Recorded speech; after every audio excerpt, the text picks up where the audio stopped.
We've never been here before. And I don't care how many recessions, depressions, everything else has ever happened, we have simply never been here before. We have an opportunity we have never had in our lifetimes. And everything that was about me, and how to make it is not useful.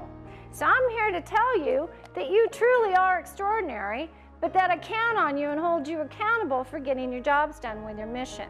So right now I want you to write out just in one sentence for yourself, well, what is it I'm committed to? This class is not about what you know, okay? It's who you're being in the world and how you're actively engaging. I don't give a hoot about what you know. Okay. Matter of fact, if you would dump most of what you know, you'd be happier.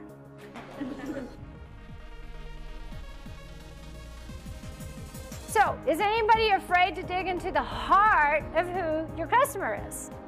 Okay, do you know that your customers have hearts?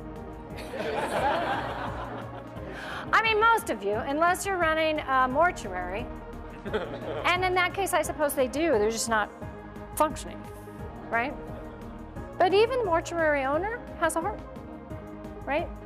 Do you think that if you made a difference in their life and in their heart, do you think that that would matter to them? Do you think that if you showed up amongst all the other people that are going to show up on their doorstep, and you were the one that were actually sincerely committed and authentic about that, do you think that they'd remember you and your product and your service? No matter what stage you're in, it's time to relook at your business. It's time to relook at your products and services. It's time to look at your marketplace, right? So nobody gets to be arrogant about that, do they? Not the big guys, not the little guys, not the medium guys. So how is it that you're going to get your value out to reach to your customer, right? Now, remember, I said that what I really wanted you to challenge you in this conversation is to start doing some deep thinking. What I find, and please don't be insulted, is that people generally are looking for the quick answer. You ever notice some of your friends are doing that? Not you. But you know how your friends do that? Yeah. And I'd also rather you do some deep thinking about really who is that customer, what is that value proposition, and what are all the multitude of ways that I can get that across, so that when we leave here, you could have some really interesting conversations with the other very intelligent people in this room.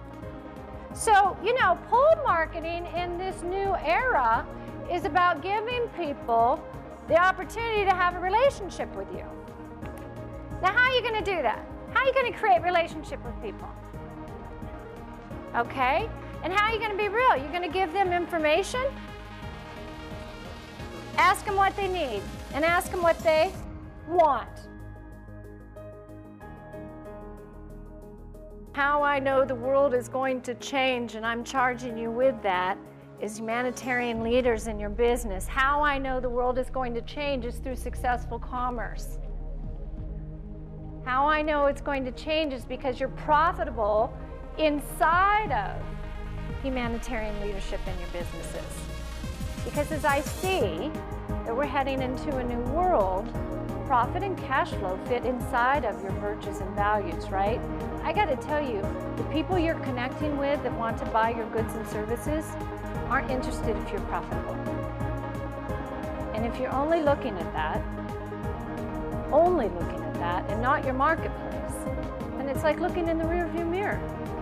Look, if you're prepared to stand tall and really niche yourself, then you better know your clients are fit for your values and virtues, right? Because you're a virtuous business. This is a 360-degree model. This is bigger than social consciousness because this is global citizenry, starting from who you are as your virtues. Got it? On the count of 3, what are we letting go of? All that fear, all that 1, 2, 3. It's done, right? No more fear. Now here's the problem with that. You cannot pick it up. That means you have to be very conscious about the conversations you're about to have the minute you leave this room, right?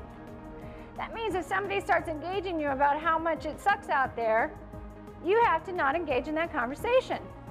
Correct? And you can be polite about it, correct? Because we love people, even when you don't. Right.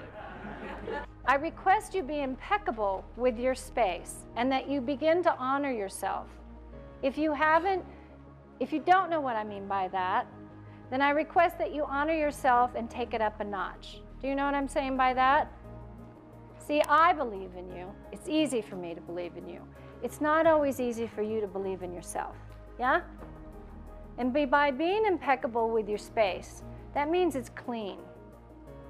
And that means things come to you much faster when you got a clean space. Do you know what I mean? So if you have a clean space and people can just interact with you and not all the stuff around you, don't you realize what a gift you are to people? And don't you realize how much more they're going to want to come see you? Yeah. So I just want you to know from my heart to your heart that it's truly been an honor to work with you today. I truly, truly, truly get who you are. And I'm truly moved and inspired by what it takes to have the kind of courage and commitment it does to be you. And I know that you make a tremendous, tremendous difference on this planet. And I just request that you have the courage to stand out in the face of no agreement at times and have the decency for the mission that you're here to accomplish to do that.